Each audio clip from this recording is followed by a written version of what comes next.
What's up, nerds and nerdettes and wee little nerdlings all? It's your buddy Big Johnny G for Two Gun Pixie presents Legendary Gaming. What's up indeed, my friends, and welcome to another Midday Monologue Monday. Now today I want to look into something that, as the saying goes, is the elephant in the room. And that's something that all serious board game collectors have, at least at some point in their collection careers, and that is a shelf of shame. Now, I don't actually have a physical shelf that I just put games I haven't played on, and that'd be a waste of a shelf. But as a phrase, shelf of shame, games that you have bought and you haven't had time to play. So why don't we take a look and let's start small. Let's take a look at 3 games that I have currently on my shelf of shame, and what I think I can do to change that, get them to the table.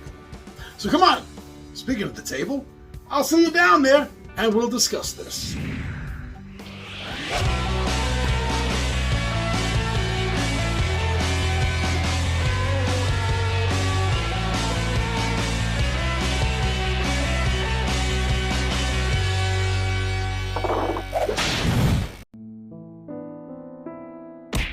The shelf of shame. One game that's been sitting on my shelf of shame, and I really want to change that, is Marvel Villainous by Ravensburger. And in this game, you and the other players are playing the other side. Yes, this is one of those games where you get to play the dark side, the black hats, the bad guys. And sometimes it feels good to play the villains. So in this game, you're going to have a choice between Thanos and Hela and Ultron, Killmonger, and Taskmaster. And not only are you going to be battling heroes that get thrown your way in order that are trying to stop your evil plots, but you're going to fight them as well, the other villains, to try to thwart them so that your scheme, your plot, happens first. It has a couple of expansions. There's a Loki expansion and a Venom expansion already out in the market. So it's a growing game. And I haven't had a chance to get this to the table. But after several long years of isolation, we are back together. Me and the 20-Sided Warriors, back together in person. And I am hoping to get this to the table. We're all Marvel fans here, so that shouldn't be a problem. Playing the bad guys, the villains, is always an interesting twist. So I'm hoping in the next few months to get this to the table and off my shelf of shame. Another game that haunts my shelf of shame, maybe one of the titles that's been there the longest, several years now. Another title that's been haunting my shelf of shame is my Fantasy Flight games, and this is called Winter Tales. This is a game in a dark, twisted, broken fairy tale setting where you and the other players are going to be playing dark versions of fairy tale characters. Some are going to be aligned with the Winter Court and some with the Spring Court. And that is where the war is. The Winter Court holds sway and will not release itself to let spring come in. So the players, the factions, are trying to battle this out, so to speak. But how it's played, this is what caught my attention. It is a thick deck of cards that have all been designed by the game designer's children. Just pictures, just like being told draw whatever you want to draw. Doesn't matter how good or bad it is. In fact, the worse the better. And this acts almost like a Rorschach test. Whatever you want to do in the game, you want to move from point A to point B, you want to interact with a character, you want to have conflict, you have to play a card. And then you interpret the card, the image on the card. And that interpretation, your storytelling of the card, is what happens. Very interesting. The game plays 3 to 7 players. I'd like to get 4 of the other 20-sided warriors in on this to play. That would make 5, an odd number. I really dig the fact that there's an odd number because that means that the odd man out, so to speak, because there's an even number on both factions, the odd man out is what's called the narrator. And the narrator's job is he or she doesn't want a winter to win, doesn't want spring to win, just wants the tale to continue. A third faction thrown in. So that game is on my shelf of shame, and I'm hoping for not too much longer. Fingers, tails, and toes crossed, my friends.